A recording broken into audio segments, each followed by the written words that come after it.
All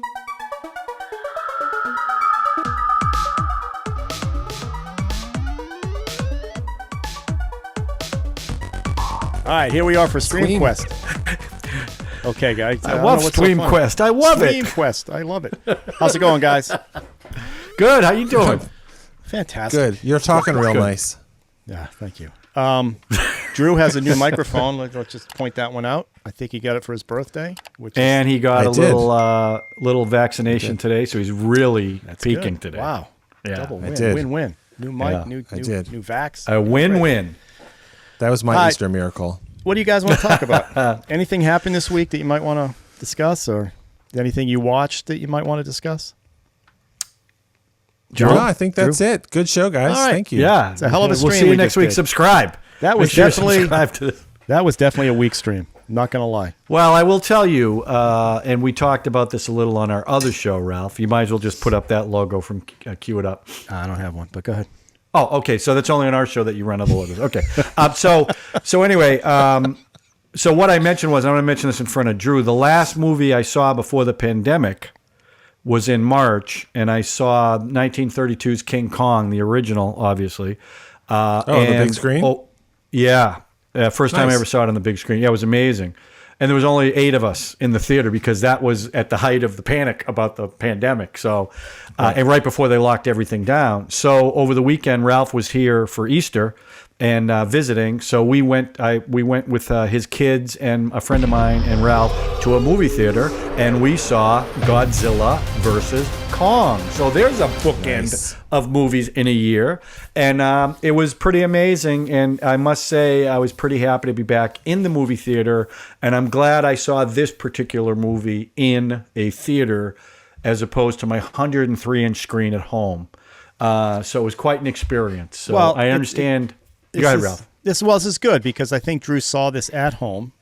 Although I must say, you two both have giant screens, right? Drew, I don't know what size yours is. I watched it on a 58-inch screen, so it's big. That's but it's that's the size I have in my bathroom. Setup. Yeah, that's a good one. Right, exactly. Do you have it surround sound and all that on that particular setup? That's not hooked up right now. I have a sound bar, so it's a little better than TV. But I am still building. The sound bars sound good. The sound bars sound good. I just kind of want to get to how many inches. How many inches is your home screen, John?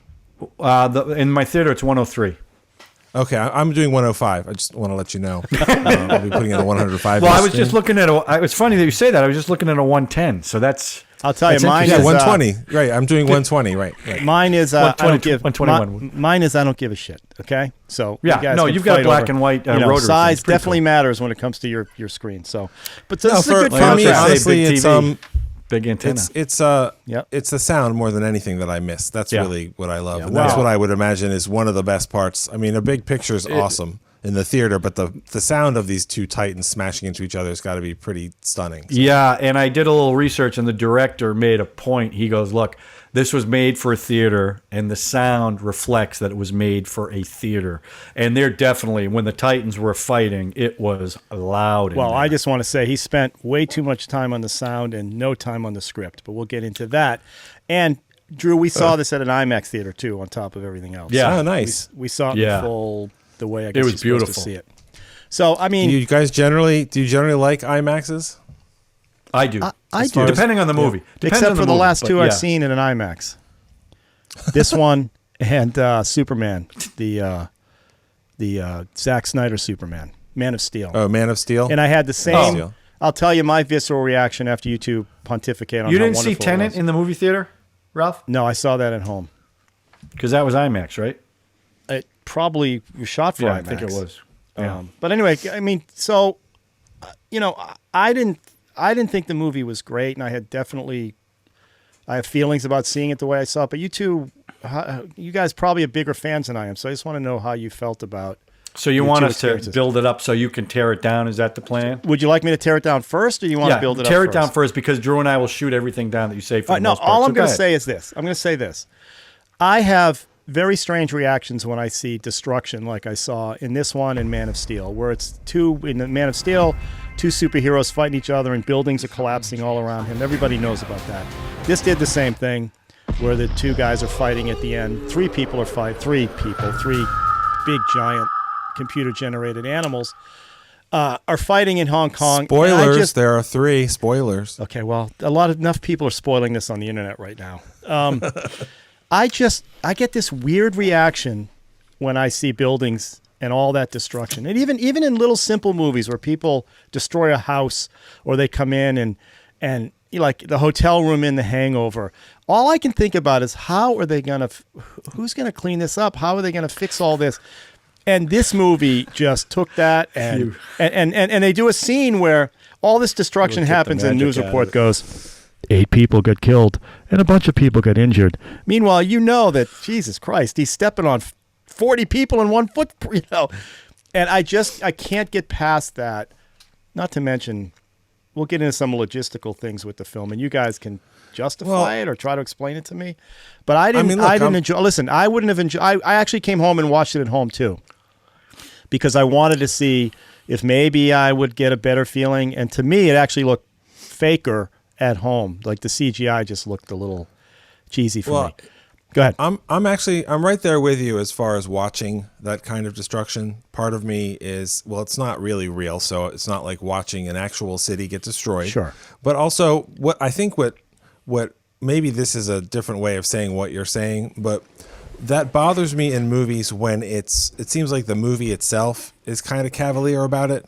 Like War of the Worlds, the Steven Spielberg remake, when the tripod breaks out of the ground and starts vaporizing people, it's horrifying. It's supposed to be horrifying.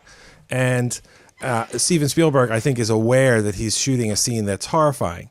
In Man of Steel, both in the end of Man of Steel and then more footage from different angles at the beginning of Batman v Superman, you have Metropolis getting, I don't know how many people died, 200,000 people died. It's like the people making the movie don't really care about that. Right. And that's kind of like the end of Star Trek Into Darkness when a ship crashes into San Francisco and like 6 figures of death, all that kind of stuff. So it doesn't put me off like this movie is bad. It doesn't care about people, but I do notice when the filmmakers don't care. Like honestly, one of the coolest scenes in this movie is the big brawl that they have on the ocean. Yeah.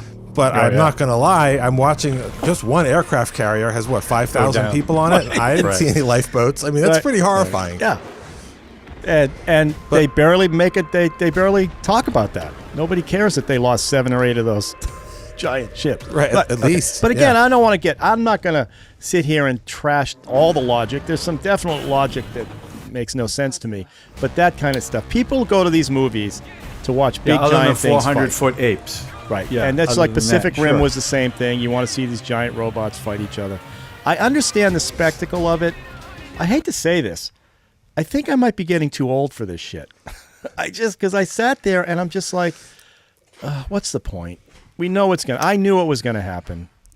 They set up the whole thing. It's always the magical child that's going to be the only one that can communicate to the giant beast. It's going to be 2 of them. We know what's going to happen. And maybe I'm just too old and cynical, but I want to talk more about this new Godzilla versus Kong. Okay. But after we talk about this actual movie, I actually have a movie that I think is an antidote for what you're saying that I also just watched this weekend. But I think those criticisms are legitimate. I don't think it's by definition juvenile to enjoy these kind of movies. No, if it makes you feel like you're too old. No, I'm saying if it makes you feel like you're too old, I think you could be nicer to yourself. It's like if you don't like it, you don't like it, but it's not because it's too kiddie, because it is. Some of the older movies is guys in rubber suits punching each other. Yeah. This is definitely more explicitly violent. Sure. Between the fighting and of course the destruction. Hong Kong, my God, the insurance alone would be insane. The worst people in this film are the parents of these or adopted parents or whatever. It's like there's monsters and then there's monsters, right? It's like, wow, the whole scene. I can't even.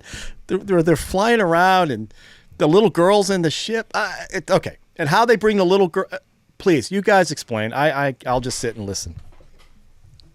John, go ahead. Well, first of all, I'm going to defend Man of Steel. Okay. Because the whole point, and I don't agree with it, by the way.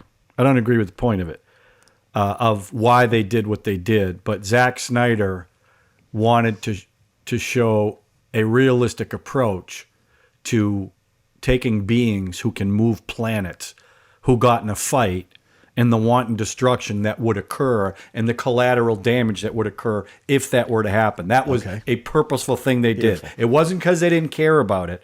In fact, when he killed him at the end, that was something that Zack Snyder wanted in there to show the ramifications of this much power. The problem is it's antithetical then answer to me everything. this. Answer me this. Why in the sequel, one of the movies, I don't remember which one, they made a point to say, oh, they're fighting again, but they're fighting where there's no people. So obviously that's why, because the blowback of the first film. But you didn't let me finish my point. Let me finish my point. Sure, before finish you your jump point. in. He does have a good point, Ralph. He does. Okay. It's completely antithetical to everything about Superman has ever been.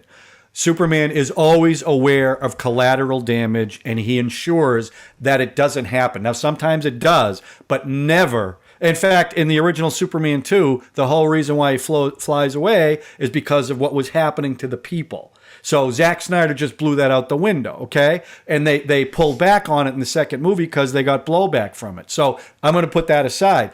Look, when you watch a Godzilla movie, you can say all these people died and all this destruction was happening, but even in the Toho versions with the guys in suits, it was the exact same thing, except now you're looking at, because of computer-generated graphics, everything looks so real, happening for real, as opposed to little models, so it's got much more weight to it. Look, when you go to a movie like this, you're looking for two titans to pound the crap out of each other, and Tokyo is the ring, okay? And that's what you're looking for. So I looked at this movie. I was excited about it because I like Kong Skull Island, and I like Godzilla King of the Monsters. I wasn't a big fan of the first Godzilla or the one with Matthew Broderick, but I really like those movies and what they're doing and the scale of the Titans. So I went into this movie, and what I wanted more big animals punching each other out.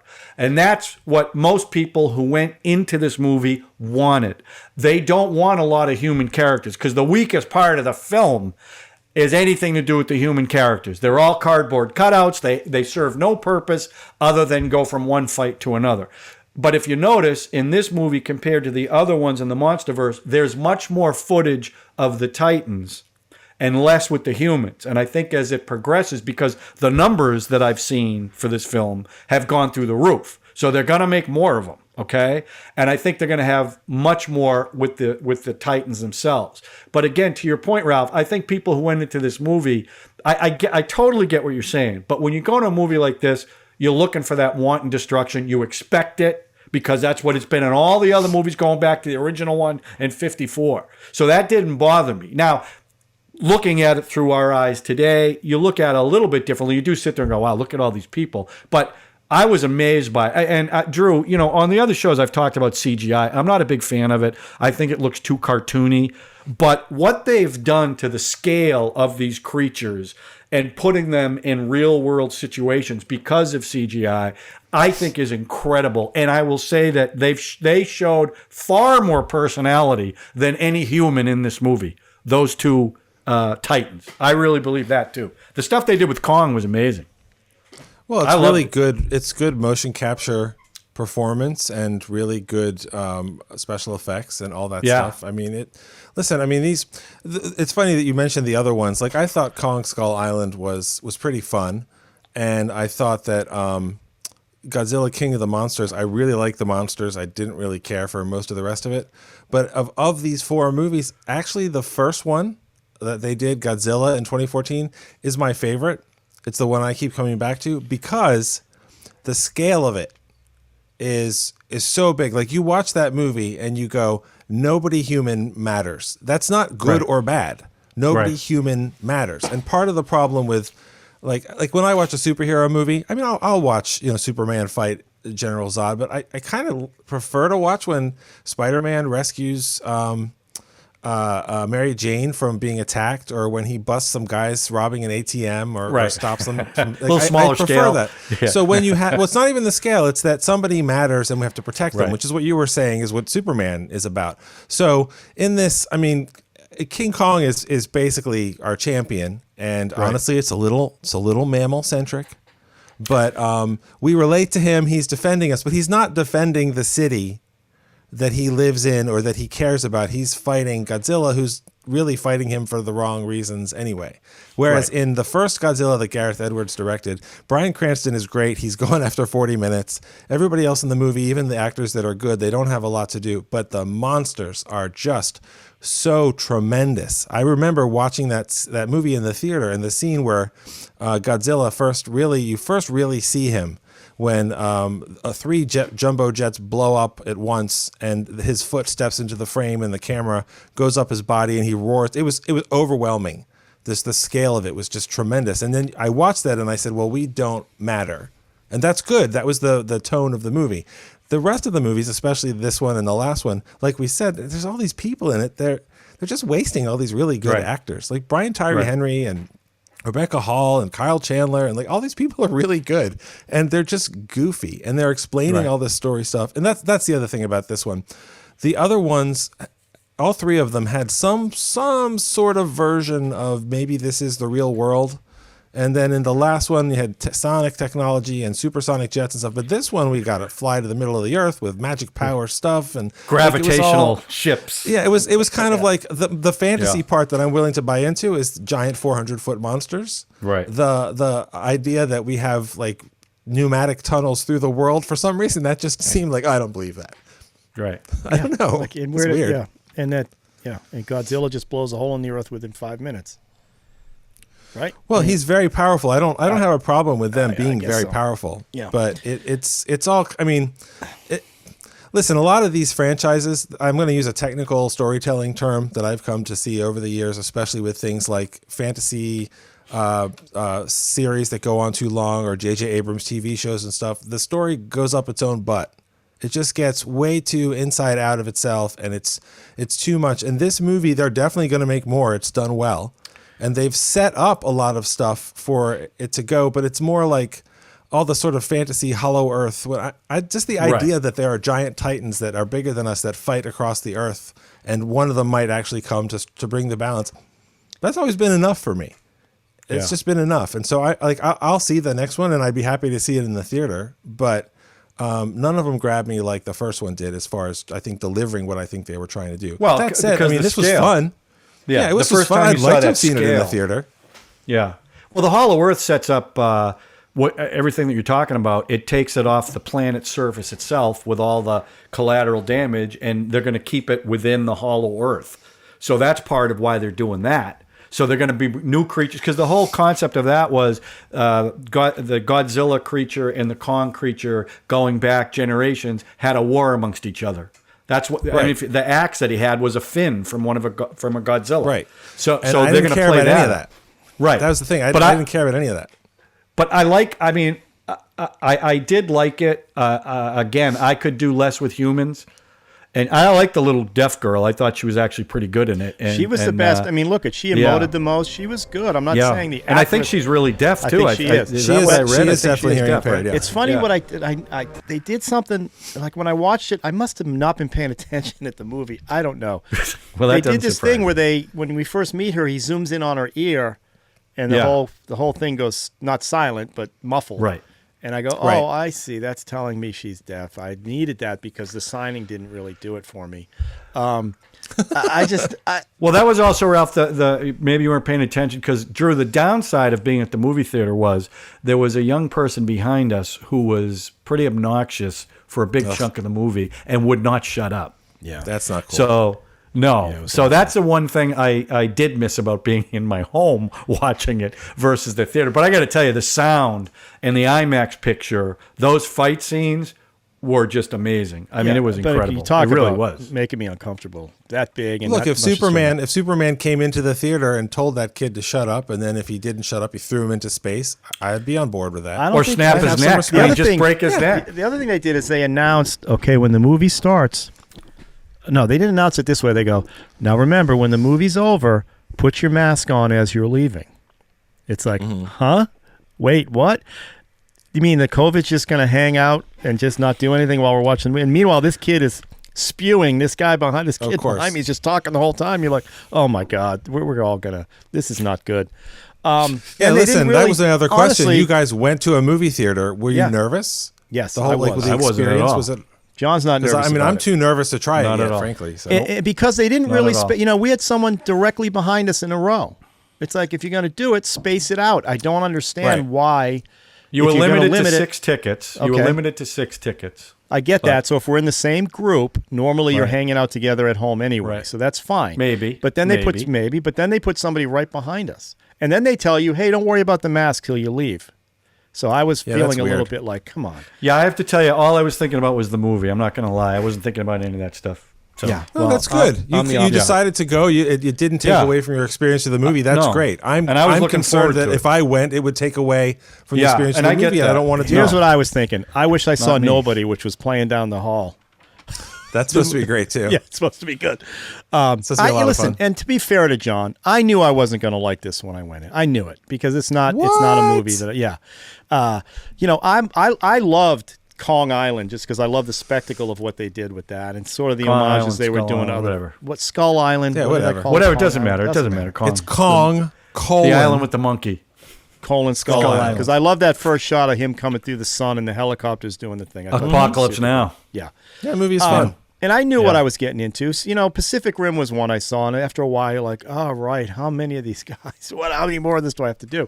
But I kind of want to get so the strategy of putting this out the same day that they stream it. I know we're doing this a lot now. Is it working? I don't quite, because they're all thrilled about how many people went and saw the film at a movie theater. This was a big deal, I guess. Yeah, I think they are thrilled. Yeah. I think it's look, AMC is breathing a sigh of relief because there are some people who are willing to go back to the theater if you give them a reason to. And this was a movie that a lot of people said, I want to see this in a movie theater. But the fact that they're putting it on HBO Max, because like what Drew just said, he's not comfortable yet, right? Yeah. So Right. you're still going to get eyes on it, right? And you're going to get people in the theater. So it's a win-win on both sides. And that's what you want. Yeah, we're recording this on Monday the 5th, and I think I saw today that the movie made something like $50 million at the box office, which was twice as much as they had expected. I mean, they always lowball those numbers in case they beat them by a little. It still sounds like a lot. But that also more people watched this movie this weekend than the Snyder Cut, which was the last big release. Yeah. So if I'm Warner Brothers, I feel like I'm trying to make the best of a bad situation for the whole Exactly. industry. And they made a movie that people wanted to go see in the movies and did. And they made a movie that people were happy to watch at home. And Tenet was not that movie. Right. Tenet was a movie that was, we're going to take a giant blockbuster, same studio, and we're going to put it in the theaters.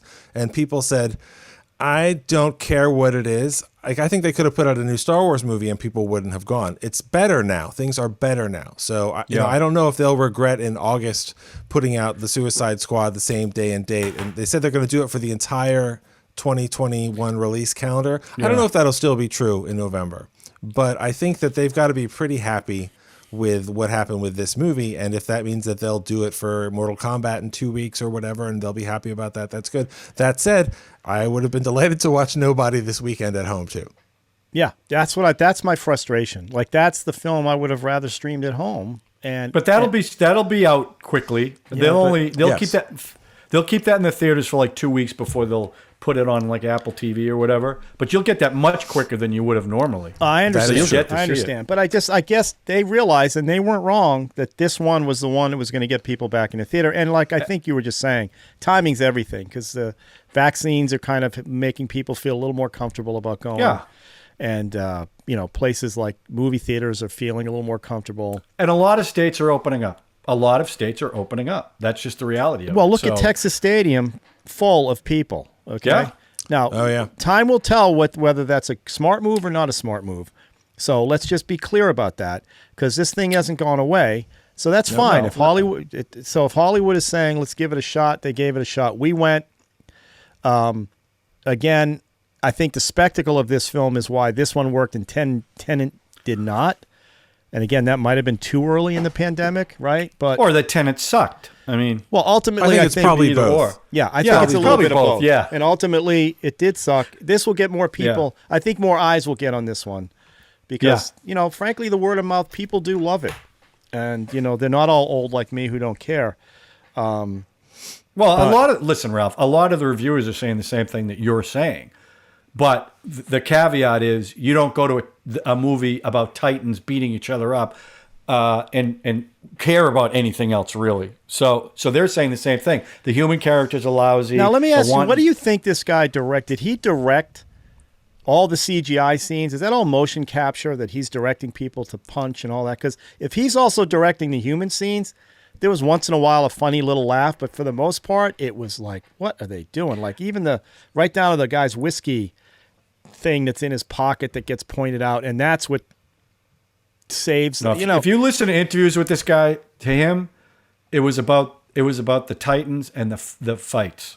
And the human characters were secondary. The way of course he he's saying that because it, that's the way it came out. That's how it No, that's the way he went into it, Ralph. Okay. He went into it that way. Well, then, so that's why there were certain point of view shots that he did that you've never seen before in movies like this. Some of the camera angles they did were amazing in those fight scenes, and they looked. I mean, this is going to sound stupid, but they looked fairly realistic. Like the space and the impact of the hits and stuff like that. It was pretty impressive the way he did it. So you could tell that's where his focus was really on, not the human stuff. And nor should it be, because people don't go for that.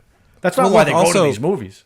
The way that the action is shot in this movie and other movies like this that are good, they don't cut every 4 seconds. Right. Like not everything is Michael Bay's Transformers editing stuff, or that, I'm sure you've seen that clip of Taken where Liam Neeson runs across a yard and vaults over a fence, and it's like really 16 cuts of him doing it because he didn't really do it, but it's okay if he didn't really do it. That's the movie magic. Whereas if you want to see one Titan shove another Titan across a city and punch him, they didn't cut every 4 milliseconds or something. So they did really like exciting choreography and effects, and I got to see that, which was good. My favorite of all of these type of kaiju movies that are made in the West is still Pacific Rim, because Pacific Rim for me struck that balance of we are going to take this stuff really seriously as we tell the story, but it is also giant robots punching giant monsters, and that's kind of silly, and that's very hard to pull off. Guillermo del Toro, for me, he nailed it, and the sequel didn't. And that's one of the few movies that I saw in 3D, which I normally don't care about, and IMAX. Yeah, me too. And I'm thrilled that I got to see that in 3D IMAX. Now, when I watch this at home, the scene where they've entered Hollow Earth and Kong is sort of floating between one surface to the other, and he goes up through those purple floating stones. That's when my wife said, okay, I'm going to bed. So it's not really for everyone, and that's fine. But I was excited to honestly, I was excited to watch this at home on my birthday. I had the dinner that I wanted with the company that I wanted. We had a nice evening, and we watched. Oh, you had Chinese food, right? Yeah, I had Chinese food, which I haven't had in a million years, and nobody delivers up here anyway. So it was just fun. It was just fun. Everything you remembered? It was fine. Yeah. I mean, I'm not going to write a good or bad Yelp review about it. I'm going to try another place first. But it was There's fine. a ringing endorsement. It was fine. We have a pizza place around here that Kelly once described as, I don't mind their pizza. I was like, ooh. But yeah, I think it's funny because these kind of movies, if you want to make them really good, I think it's actually really hard to make them really good. But that doesn't mean that if you don't strike the balance that I just talked about, that there still isn't a lot of fun. And I think Adam Wingard, like you said, the director, he really said, we're going to make this fun, and the fun is the Titans. Right. And I also think, did you guys see his other movie? I didn't care for Your Next, but The Guest with Dan Stevens. I did. Fantastic, ridiculous 80s kind of action movie made for no money, tiny scale, but delirious and fun. And so he's an interesting choice to direct. And I enjoyed Your movie, Next. I know you didn't, but I thought that was fun. But again, I guess if that's all you want, and I was expecting a high five between King Kong and Godzilla at the end of this thing. Is that all you want in a Godzilla versus King Kong? If that's all you want, listen, they humanized them. They gave them facial expressions, and Kong's even scratching his ass when he wakes up from his nap. Which was very funny. Right, funny. That's what I mean. They were more human than the human characters. That's what I loved about it. I understand that. It's just the thing, with Pacific Rim and the Godzilla. The scale is so. It just blows me away, the scale of it in a realistic way. Okay, but we got unlike the guy in suit. You know what I mean? Right. That to me is what's so amazing about wasn't these the movies. Scale of Kong brought way up? Like Godzilla's supposed to be taller than the Empire State Building, right? supposedly. Well, they've been scaling them up. I read a little something that said basically, oh yeah, the Kong that you met in Kong Skull Island, his parents had just died, and he was basically a teenager, so he was like 45 feet tall. Right. But this is grown-up Kong, and he's a couple hundred feet high, and Godzilla is a couple hundred feet high, and Mecha Godzilla is as big as Godzilla. Yeah, I mean, the thing is, I don't have a view in my mind. I don't in my mind's eye of the skyline of Hong Kong the way I do of, say, New York or Philly or something. But I mean, I thought that I believed that it was this real city. The neon and everything made CGI at night okay. It was really fun. They delivered the scale of all that stuff.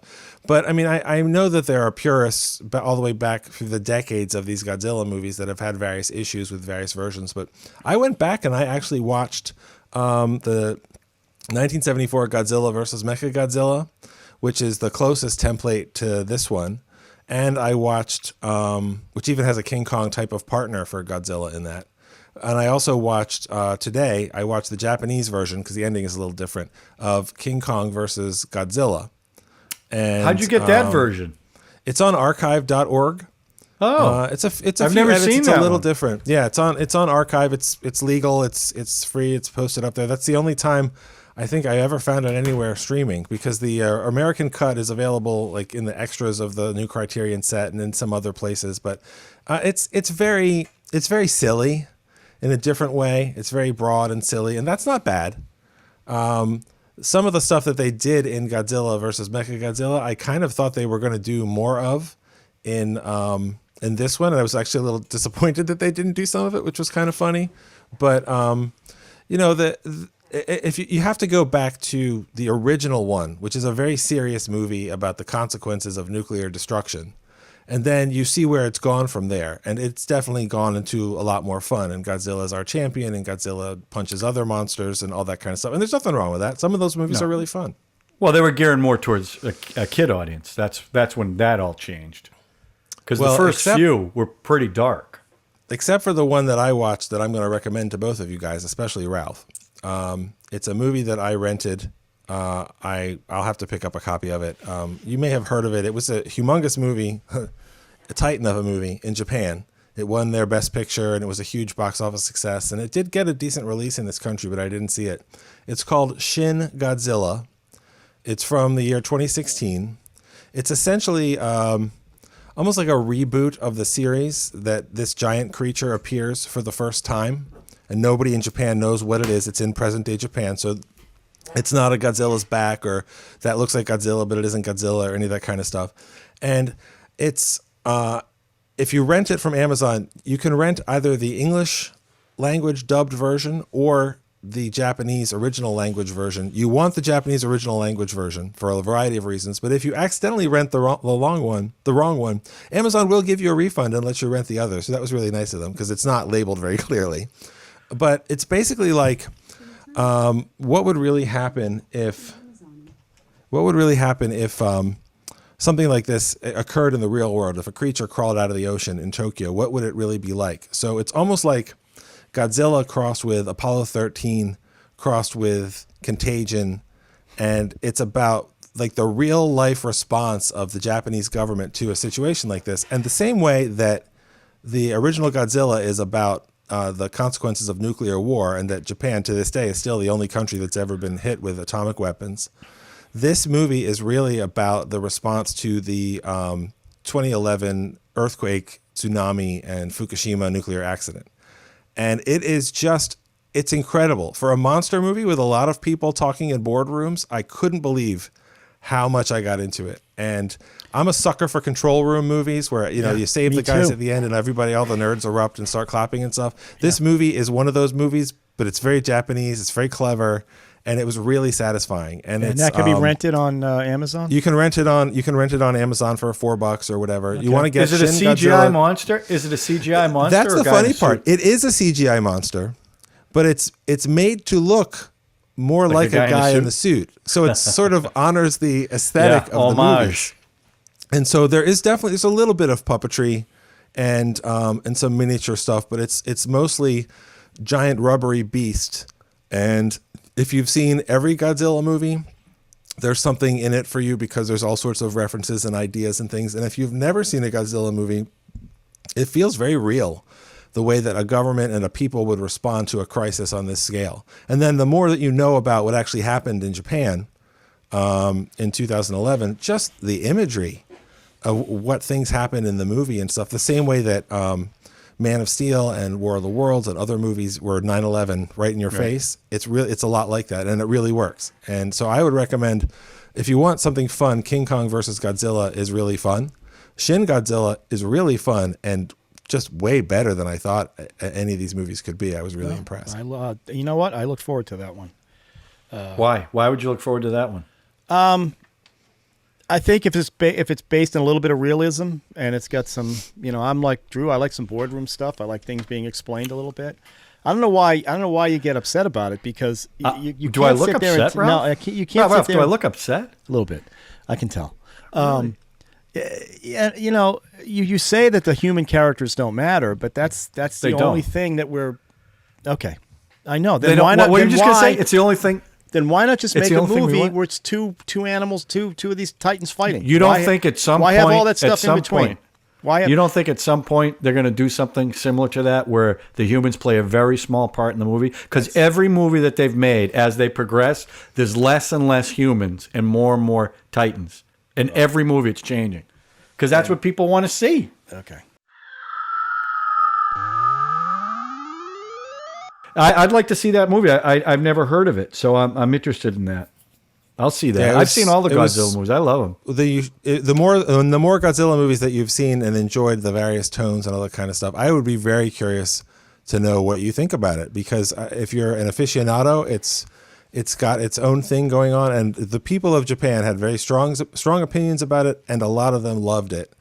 And it's really honestly, it's not the same thing, because I think if you look at Man of Steel and you go, wow, that's really different from Superman in a way that kind of reverses things and makes things ugly and anti-human in some ways. It's not like that kind of thing, but it's very ballsy. It's very ballsy. And I know it's funny. I watched it. I thought it was great. I want to watch it again.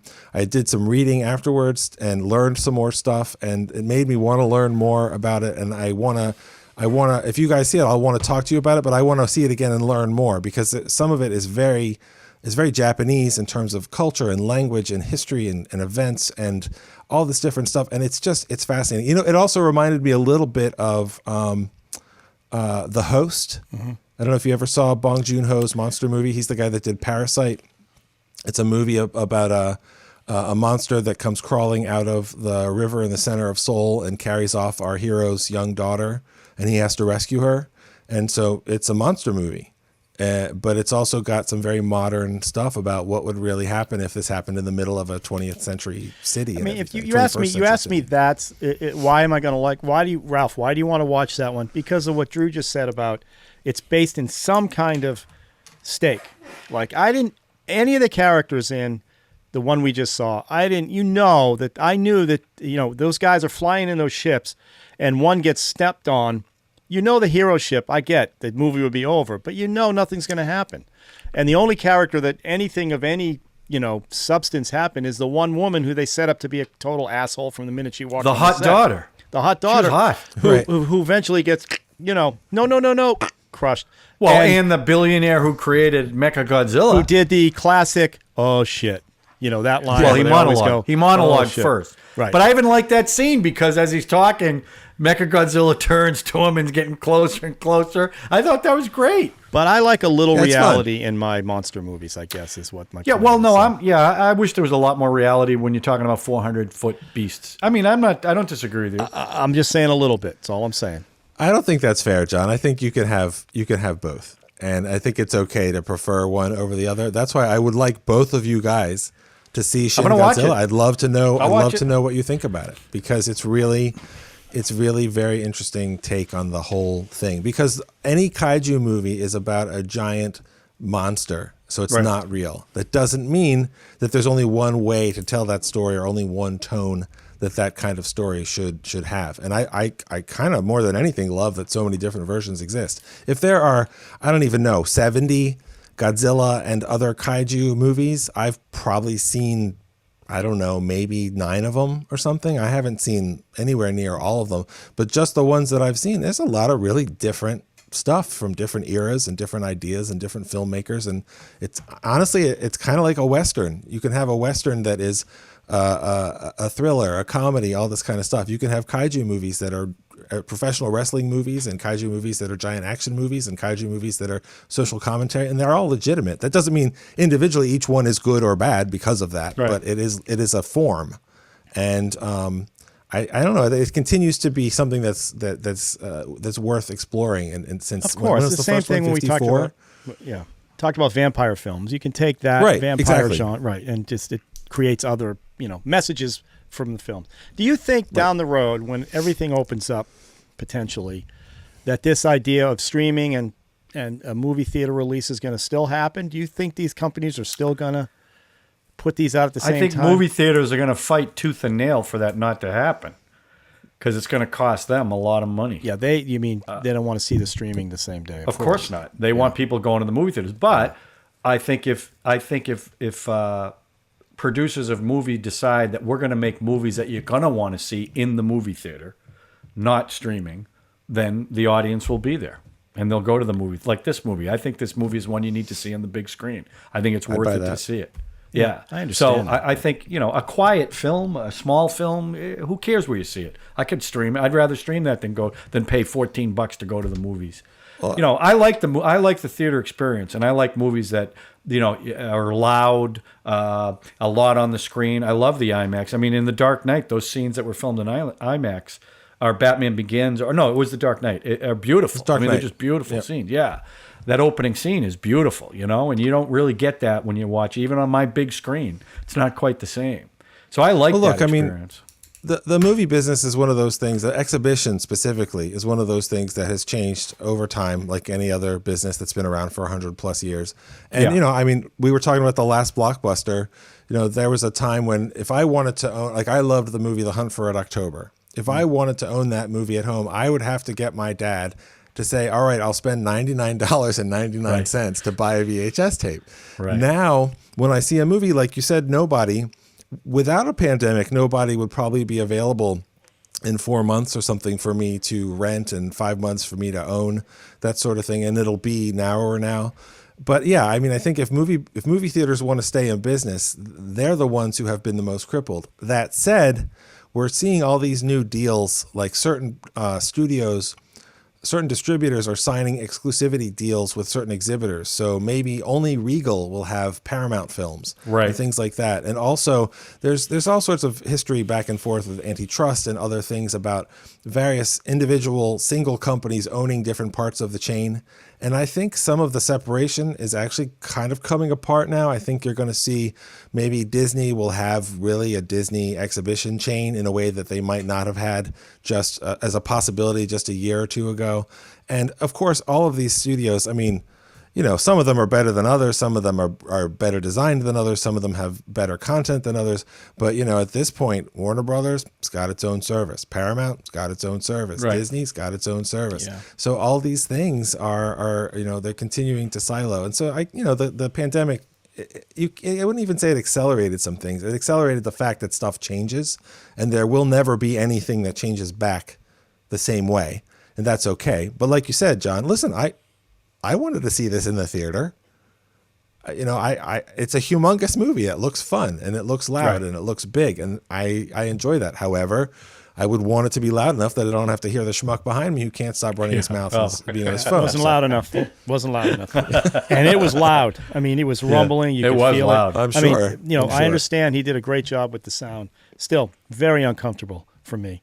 All that glass breaking and laser beams going through the top of buildings. I was like, how are they going to fix that? They got all this. That was Godzilla's atomic breath. It's true. It wasn't a laser. I guess Mechagodzilla, maybe it was a laser. Yeah, that's a mechanical. This is the movie where that's human made. This is the movie where they're like, how are we going to figure out how to power this giant robot? I know. We'll email the power up from the middle.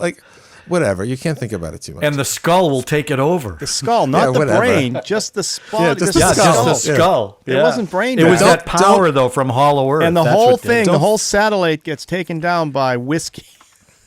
It Right. pours the whiskey. Well, listen, you have to Exactly. remember that this movie does have references to other things, like the name of the guy who was running the skull, the young Asian The pilot. actor. The pilot. Right. His name was, well, he was the pilot until he got killed. right. Not only did he get killed, he got killed with the blue lightning bolts that feel like very 80s to me. But his character was Serizawa. And Right. Serizawa, his father is the Ken Watanabe character, Serizawa, from the first two, not Kong, Skull Island, but from the first two Godzilla movies. And the fact that this guy, he respected them, let them fight. He obviously he had great affection for Godzilla. He sacrificed his life to save Godzilla and the world in the last movie. And his son is this monster driving evil. You know what that means in this story? Nothing. It means nothing. It doesn't matter at all. So I'm like, why did you even do that? You don't care. So what's the point? And if you tell me that it does matter because there's a 5-hour cut, I don't care. I don't want to see that. I saw the good parts already. I'm good with that. Yeah. Well, I'm there with you you. go. And then, it's frustrating because a movie like we keep talking about, because I want everybody to see, is that Promising Young Woman, right? Is that? Oh, yeah. And it's one of those that I would have loved to have seen that in a movie theater to get the collective feeling of seeing that with people who you can talk about it after you walk out of that place. Because you see it at home, now you got to get them to stream it, and maybe you're lucky and you can sit with somebody and watch it. And that's a film that everybody should see. Everybody. Right. And, this one, Kong, is specific. You're right. Not everybody wants to see this, but people are specifically going to go because they want to see big monsters fighting on a big screen. Great. Have at it. But then these other beautiful films, like probably Nobody is going to be a good one that I wish more people are going to see. And so... Well, look, Anyway. I also wanted to see Promising Young Women in the theater because I want to support movies being shown in the theater. Like, Yeah, of course, but that's- I just love going to the movies. But if they only make movies the size of Godzilla versus Kong, and they never put something like Promising Young Women in the theaters, then I'll never have the chance to do what you just said, which is to have that audience experience. I mean, listen, I saw Avengers Endgame in the theater. When the hammer goes past Thor to the character that has been waiting to hold it, the audience loses their mind, and it's really exciting. It's really exciting. So I think movies that are by any standard smaller than that, but can have such an intense experience like Promising Young Woman. I mean, I rented that twice. I spent $40 watching that movie at home. I'm thrilled that I got to support that movie. It was so good. I want to see it again, and I want other people to see it. But I'm sorry that I didn't get a chance to see it in the theater. You go to have a beer to go into the movie. You can't have a beer unless you get food, to bring the food over to the counter where you're ordering the beer. I mean, it's first world problems, but it's still a problem. I'm just saying. And I think maybe a beer or two might have helped me in that film a little bit. Well, it's not a first world problem, because if there's one thing that anybody in the world could probably share with anybody else is that they have been to a movie or they want to go to a movie. I mean, the fact that there are people all over the world who know who James Bond is, or know who Tom Cruise is. I mean, that's not a small thing. Knows who Godzilla is. Right. God who? God who? What? So yeah, I mean, it's extraordinary. All right. I'm Team Kong anyway. I'm Team Kong. John will want to probably do his own special review of this film because No, I said what I wanted to say in this one. I did like the Justice contrast. League. I'm going to do my own. Okay. I did like the contrast of Drew seeing it at home and us seeing it at the movie theater. I thought that made it kind of interesting. And I did watch it at home. I just wanted to see, because, seeing it in both places, I really... I'm looking forward to when Drew can see it in a movie theater. Yeah. No, he'll love it. Because it definitely is a movie theater experience. But maybe then they'll just send it where they'll cut out all the human stuff. It's just fight, fight, fight. That'd be fine with me. That'd be great. Well, you can basically do that yourself at home, you know. Ralph, why don't you put together a cut for us for next week? So we can watch that. Just kaiju fighting? You can do that. Yeah. In the Red Productions can do that. But I need the magical child to help me speak to the. I don't know why you're mocking that deaf child, Ralph. Okay, I don't really like that very much. That trope and the shit trope, and there's another trope. There's only one other movie where they had the kid, Ralph. I mean, it was the little kid who sang. Well, didn't you say the original Godzilla had a little kid that was supposedly No, I did not say that. The original Godzilla had nothing like that. Godzilla was evil. Mothra, different versions of Mothra, she's controlled by twin. They're either twin girls or girls. All I know is this girl was like miniature, walking around unattended. She's walking on the ship when the ship's rocking back and forth and it's raining. And home. Coward. That was funny. That was the only funny moment. Yeah. Okay. Apes have learned sign language. No lizards have. So And by the way, I was a little upset that they make podcasters look like nerds and freaky people. Okay, there was a bit of a Ralph. There's a lot of truth in that. Let's be honest. Okay, it's the only thing. as Anyway. we're doing our 4th podcast. I mean, you know. All right. Well, that was good. A nice little contrast. Yeah, I recommend it. Even if you don't go to listen, if you're not afraid, go to the movie theater to see it in IMAX. If not, stream it. It won't have the same effect, but if you know what you're getting into, you'll like it. You really will like it. The fights are epic. If you like big monsters fighting each other, you should. Yeah, say. but that's Ralph. Oh yeah, you don't That's a expect genre. that when you go into it. You just don't expect that. Big fights with monsters. I wanted a scene like in Heat where the two Godzilla and King Kong sit at a table, and they go, if you come at me, I'm going to punch you in the face. I know. Listen, there was a scene. There was a scene where I was Godzilla waiting for a fist bump. Godzilla had his foot on Kong's chest, Yeah. and he could sense that the heartbeat was slowing down, so he knew that he was going to die, and he didn't burn him or anything. He just took the foot off out of respect and walked away. Yeah. So there was a little, and at the treated end there was Kong like a dick. recognition. Now, remember, Kong got saved by humans, saved Kong through this whole thing. That's that right. scene on the boats, if they didn't go in there and do what they had to do, he right. would have drowned, and then he wouldn't have. He died, and luckily they had those special cars that they could. But shock Kong his wouldn't heart. have been in that position if the humans didn't take him off the island. I got it. It all started with that, but Okay, Ralph? So, all right. So Kong is like dogs and Godzilla's like a cat, okay? Makes Easy. sense. Dogs need people.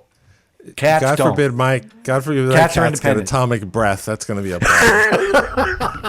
I'll tell you, that atomic breath is awesome too. In the first movie, when he went down the Muto and the first time they showed that was awesome. That was a unbelievable. big It's audience. Yeah, that was great. It's amazing. It's amazing. And I thought that movie was He okay. shoots I it- wasn't crazy about He that opens movie. his mouth but and that just, stuff. laser beams. Not laser beams. It's atomic breath. No, Ralph, it's not laser beams. Quit, just said don't that. lie. It's atomic Listen, breath. It's not when you laser. It is subscribe atomic breath. or hit the notification button or share this, please understand it's atomic breath. It's not laser beams coming out his mouth, okay? Sorry, I get that wrong. I'm sorry. It's not laser beams. Lasers.